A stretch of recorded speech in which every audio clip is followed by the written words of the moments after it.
यह है Uruguay air force flight 571 की दिल दहला देने वाली कहानी, जो एंडीज की बर्फीली पहाड़ियों में जाके क्रैश कर गई थी।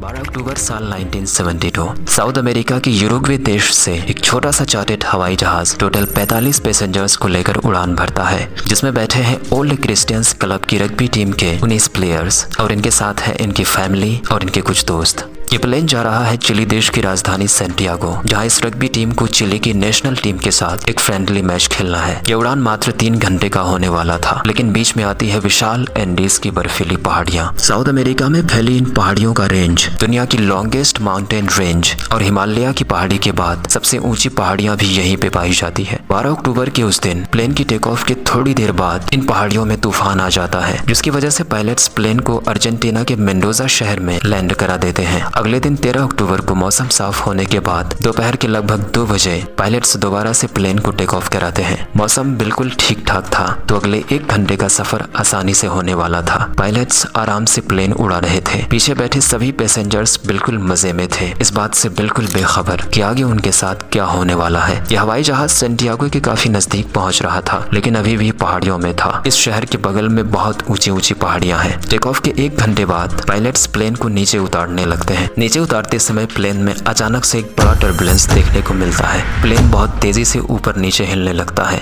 और प्लेन के आसपास बहुत सारे बादल आ जाते हैं। चारों तरफ बादल ही बादल। पायलट्स को कुछ भी दिखाई नहीं देता। अचानक से प्लेन में अलार्म बजने लगती है और वार्निंग लाइट्स ऑन हो जाती हैं। किसी को कुछ भी समझ में नहीं आता कि हो क्या रहा है। पैसेंजर्स में बैठे रग्बी टीम के कुछ निडर प्लेयर्स इस चीज को बिल्कुल भी सीरियस नहीं लेते और वो मस्ती करने लगते हैं। जैसे ही ये हवाई जहाज बादलों में से निकलता है, पायलट्स देखते हैं कि उनके आगे एक बहुत बड़ा पहाड़ों का चट्टान है, जिसे देखने के बाद पायलट्स बहुत घबरा जाते हैं और वो जल्दी से प्लेन को ऊपर उठाने की कोशिश करते हैं। पायलट्स अपनी पूरी ताकत लगा देते हैं प्लेन को ऊपर उठाने के लिए, इन पहाड़ों से बच निकलने के लिए, लेकिन अब बहुत देर हो चुकी थी।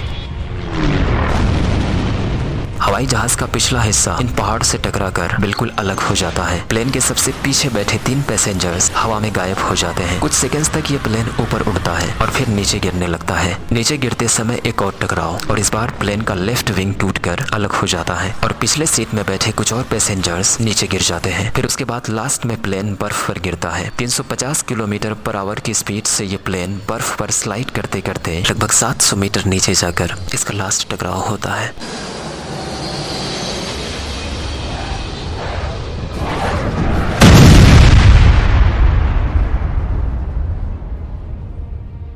पूरा प्लेन तहस नहस हो जाता है। पैसेंजर्स की सीट्स प्लेन के बेस से फटकर बाहर आ जाती हैं। प्लेन का कॉकपिट पूरी तरह से तहस नहस हो जाता है और दोनों पायलट्स ऑन द स्पॉट मारे जाते हैं। यह हवाई जहाज अब एंडीज की पहाड़ी पर लगभग 3570 मीटर की हाइट पर टूटा हुआ पड़ा है। हैरानी की बात यह है कि 45 लोगों में से 33 लोग अभी भी जिंदा हैं। ये 33 लोग इस प्लेन क्रैश को किसी तरह से सरवाइव कर गए हैं। इनमें से कई लोग पूरी तरह से जख्मी हो चुके हैं और किसी को कुछ अता पता नहीं, कोई नहीं जानता कि ये लोग अब कहां पर हैं। प्लेन क्रैश के बाद जिंदा बचे इन लोगों को बिल्कुल भी अंदाजा नहीं था कि आगे चलकर उनके साथ क्या होने वाला है और इनकी इस दर्दनाक कहानी को सुनने के बाद शायद आपके भी रोंगटे खड़े हो जाएं। इस क्रैश के बाद इनमें से 2 लोग ऐसे थे जिनको ज्यादा चोट नहीं लगी थी। एक थे 19 साल के रोबर्टो कनेजा और दूसरे 20 साल के गुस्तावो ज़र्बिनो। फिर ये दोनों प्लेन में फंसे सभी लोगों को बाहर निकालने की कोशिश में लग जाते हैं। क्योंकि ये दोनों मेडिकल स्टूडेंट भी थे, तो जहां तक इनसे हो सकता था इन सभी जख्मी लोगों की मदद में लग जाते हैं। इधर जैसे ही इस प्लेन के गायब होने की खबर चिली एयरलाइंस को पहुंचती है, वो तुरंत अपना रिसर्च ऑपरेशन शुरू कर देते हैं। 4 हवाई जहाज तैनात किया जाता है इनको ढूंढने के लिए। शाम से लेकर रात तक ये क्रैश साइट को ढूंढने की कोशिश करते हैं, लेकिन अनफॉर्चुनेटली इनको कुछ नहीं मिलता। प्रॉब्लम ये थी कि ये प्लेन व्हाइट कलर का था और चारों तरफ व्हाइट बर्फ होने की वजह से ये प्लेन उन बर्फीले पहाड़ों में मर्ज हो चुका था, जिसकी वजह से इन्हें ढूंढना बहुत मुश्किल था। कई बार ये सर्च ऑपरेशन की हवाई जहाज इन लोगों के ऊपर से गुजरा, जिसे देखकर ये लोग अपना हाथ हिलाने लगे और चिल्लाते हुए उन्हें इशारा करने लगे, लेकिन उनकी नजर इन पर नहीं पड़ी। प्लेन के अंदर जितना भी सूटकेस था उसका इस्तेमाल करके इन लोगों ने एक क्रॉस लाइन भी बनाया ताकि किसी तरह से सर्च ऑपरेशन की नजर इन पर पड़ जाए, लेकिन अनफॉर्चुनेटली कुछ काम नहीं आता।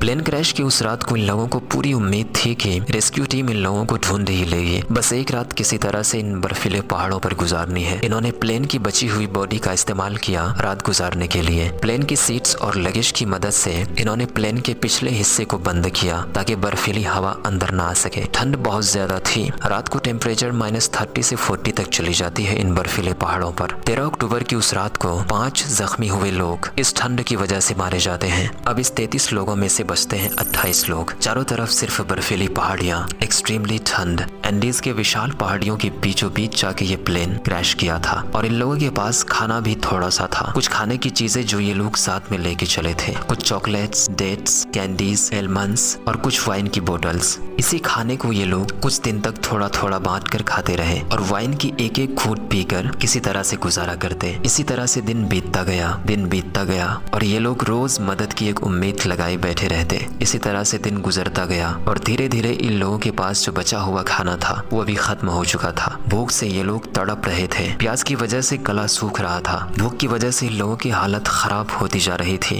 इतनी खराब हालत थी कि कुछ लोगों ने प्लेन की सीट के अंदर की कॉटन को खाना शुरू कर दिया, जिसकी वजह से इनकी तबीयत और भी खराब होने लगी। फिर लोगों ने ये खाना बंद कर दिया। क्रैश हुए कई दिन गुजर चुके थे, लेकिन अभी तक कोई रेस्क्यू टीम इन लोगों को बचाने के लिए नहीं आई थी। रोज ये लोग इसी उम्मीद में रहते कि कोई ना कोई इनकी मदद के लिए आएगा, लेकिन अभी तक कोई नहीं आया था। ये लोग बिल्कुल परेशान और घबराए हुए थे। किसी की कुछ समझ में नहीं आ रहा था कि आगे क्या करना है। इनके पास खाने के लिए कुछ भी नहीं बचा था। फिर इन लोगों ने इस बर्फीली वीरान पहाड़ियों पर जिंदा रहने के लिए एक ऐसा रास्ता चुना जिसे सुनने के बाद आप शौक हो जाओगे। तकरीबन 3500 मीटर ऊंची इस पहाड़ी पर न कोई पेड़ पौधा था और न ही कोई जानवर जिसे मारकर ये लोग खा सके। फिर इन लोगों ने डिसाइड किया कि ये अपने मरे हुए साथी की डेड बॉडीज को खाकर किसी तरह से सरवाइव करेंगे। पहले तो इनसे बिल्कुल भी खाया नहीं गया, लेकिन जब भूख हद से ज्यादा बढ़ गई, बर्दाश्त से बाहर हो गई, तो किसी तरह से इन लोगों ने ये खाना शुरू कर दिया और पीने के लिए पानी बर्फ को पिघला कर बनाते थे। बर्फ को मेल्ट करके उसके पानी को वाइन की बोतल में कलेक्ट करते थे। इसी तरह से कुछ और दिन बीतता गया और ये लोग अभी भी इसी उम्मीद में थे कि रेस्क्यू टीम उनकी मदद के लिए आएगा, उन्हें ढूंढ निकालेगा। लेकिन फिर 29 अक्टूबर की रात को एक बड़ा एवलांच आता है। एक बहुत बड़ा बर्फ का टुकड़ा प्लेन को पूरी तरह से ढक देता है, जिससे बर्फ में दबकर ऑक्सीजन नहीं मिलने की वजह से 8 और लोग मारे जाते हैं।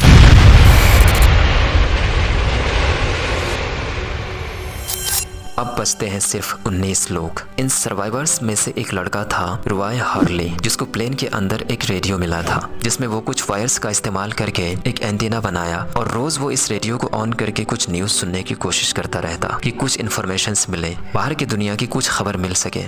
फिर फाइनली इनको न्यूज सुनने को मिलता है कि फ्लाइट 571 की सर्च ऑपरेशन को बंद कर दिया गया है। लगातार 8 दिन तक सर्च करने के बाद जब रेस्क्यू टीम को कुछ नहीं मिला तो उन्होंने इस सर्च ऑपरेशन को कैंसिल कर दिया। अब इनमें ये चीज बिल्कुल क्लियर हो चुकी थी कि इन्हें अब यहाँ बचाने के लिए कोई नहीं आने वाला। जो कुछ भी करना होगा इन्हें खुद से करना होगा। यहाँ बैठकर मदद की उम्मीद और इंतजार करने का अब कोई फायदा नहीं। जो कुछ भी करना होगा यहाँ से जिंदा बचकर निकलने के लिए इन्हें खुद से करना होगा। सर्वाइवर्स में से एक 18 साल का लड़का था, कार्लोस रोड्रिगेज, जिसके पास स्विंग किट था। वो घर से सिलाई का सामान साथ में लेके चला था, जिसकी मदद से उन्होंने अलग अलग कपड़ों को एक साथ जोड़कर एक स्लीपिंग बैग बनाया। कैनेजा, पेराडो और विजिंटन, ये तीनों सबसे स्ट्रॉन्गेस्ट सर्वाइवर्स में से एक था। तो ये तीनों अपना सामान पैक करते हैं, कुछ मीट्स, पीने के लिए वाइन की बोतल में पानी और ये स्लीपिंग बैग को लेकर फाइनली इस क्रैश के 33 दिन बाद 15 नवंबर को ये लोग निकल पड़ते हैं मदद ढूंढने की तलाश में। एंडीज की बर्फ से ढके इन पहाड़ियों में बिना किसी क्लाइंबिंग और ट्रैकिंग एक्सपीरियंस के ये 3 बहादुर लोग निकल पड़ते हैं। उनके पास अगर कुछ है तो वो है हौसला, एक उम्मीद यहाँ से बचकर निकलने की और अपने साथियों की जान बचाने की। पूरा दिन ये तीनों ट्रैकिंग करते हुए कदम से कदम मिलाकर ऊपर चढ़ते और रात को आराम करते। फिर सुबह जैसे ही सूरज निकलता ये चलना शुरू कर देते। इसी तरह से चलते चलते 4 दिन हो गए थे, लेकिन रास्ता खत्म ही नहीं हो रहा था। दूर दूर जहाँ तक भी नजर जा रही थी सिर्फ ये बर्फीले पहाड़ ही नजर आ रहे थे और ये लोग जो खाना साथ में लेकर चला था वो भी अब खत्म होने जा रहा था। खाने की कमी की वजह से ये लोग डिसाइड करते हैं कि विजिंटन को वापस भेज दिया जाए और बचे हुए 2 लोग आगे की जर्नी को कंटिन्यू करेंगे। तो विजिंटन वहाँ से क्रैश साइट पर वापस आ जाते हैं। हैं और ये दोनों पेराडो और कैनेजा आगे की जर्नी को कंटिन्यू करते हैं और इसी तरह से आगे बढ़ते रहते हैं, पहाड़ियों पे चढ़ते रहते हैं। इसी तरह से धीरे धीरे चलते चलते फाइनली ये लोग इन पहाड़ियों की पीक पर पहुंच जाते हैं, लेकिन फिर भी इन्हें कुछ दिखाई नहीं देता सिवाय इस बर्फीली पहाड़ियों के। इतना दूर चलने के बाद भी जब इन लोगों को कुछ नहीं मिला तो ये लोग पूरी तरह से टूट जाते हैं। इनकी उम्मीद अब खत्म होने लगती है यहाँ से निकलने की। लेकिन फिर अचानक से पेराडो की नजर कुछ दूर दो ऐसी पहाड़ियों पर पड़ता है जिसपे बर्फ नहीं था और फिर ये दोनों उसी पहाड़ी की डायरेक्शन में चलना शुरू करते हैं। फिर से एक नई उम्मीद के साथ बिना हार माने ये दोनों अगले कई दिनों तक ट्रैकिंग करते रहते हैं और आगे बढ़ते रहते हैं। कुछ दिन चलने के बाद फाइनली इनको एक वैली दिखाई देता है जहाँ इन्हें एक नदी बहती हुई नजर आती है। ऐसी सिचुएशन में बहती हुई नदी का मिलना भी एक बहुत बड़ी राहत की बात थी इनके लिए। फिर ये दोनों नदी की डाउन हिल को फॉलो करते हुए चलना शुरू करते हैं और इसी तरह से नदी की डायरेक्शन में चलते रहते हैं। फिर से लगातार 9 दिन तक ये ट्रैकिंग करते रहते हैं और आगे बढ़ते रहते हैं। फाइनली 9 दिन ट्रैकिंग करने के बाद 20 दिसंबर को इन्हें इंसानों की कुछ प्रेजेंस दिखाई पड़ती है। यहाँ तक का इतना लंबा सफर तय करते करते ये दोनों इतना थक जाते हैं कि इनसे अब बिल्कुल भी चला नहीं जाता। तभी इनको नदी की दूसरी तरफ कुछ इंसान घोड़े पर दिखाई देते हैं, जिसे देखकर पेराडो जोर जोर से चिल्लाते हुए उसे आवाज देते हैं। लेकिन नदी का शोर इतना ज्यादा था कि उन्हें कुछ सुनाई नहीं देता। लेकिन इत्तेफाक से उनमें से एक आदमी की नजर इन पर पड़ जाती है और वो चिल्लाते हुए इन्हें कहते हैं टुमारो, मतलब मैं कल फिर आऊंगा। और अगले दिन जब वो आता है तो अपने साथ में एक पेपर और पेंसिल भी लाते हैं, जिसे पत्थर में बांधकर नदी के दूसरे किनारे पर फेंककर इन तक पहुंचाते हैं। और फिर फाइनली इनको पहली बार मौका मिलता है अपना मैसेज दुनिया तक पहुंचाने का। नंडो पेराडो इसमें स्पेनिश भाषा में लिखते हैं I come from plane that fell in the mountains. इसी तरह से वो अपनी सारी कहानी इस पेपर पर लिखकर नदी के उस पार फेंककर उस आदमी तक पहुंचाते हैं। इनके मैसेज को रिसीव करने वाला यह आदमी चिली देश का एक किसान था। जब वो इनकी मैसेज को पढ़ते हैं बिल्कुल हैरान रह जाते हैं कि प्लेन क्रैश के इतने दिन बाद भी इन वीरान बर्फीले पहाड़ों पर कोई कैसे जिंदा रह सकता है। फिर वो अपने घोड़े से अपने नजदीकी शहर की तरफ रवाना होते हैं। इस मैसेज को लेकर ये अगले 10 घंटे तक लगातार सफर करते रहते हैं। ये अभी भी इतना दूर था इंसानों की किसी गांव या बस्ती से। फाइनली जब ये अपने करीब के शहर में पहुंचते हैं तो वहां के आर्मी कमांड को यह खबर दी जाती है और इधर एक किसान पेराडो और कैनेजा को अपने घोड़े पे बैठाकर शहर में लेके आते हैं, जहां पर फाइनली इन्हें कुछ रेस्ट मिलती है। 20 दिसंबर क्रैश के 70 दिन बाद फाइनली 2 हेलीकॉप्टर चिली एयरफोर्स की तरफ से पहुंचती है बचे हुए लोगों की रेस्क्यू के लिए।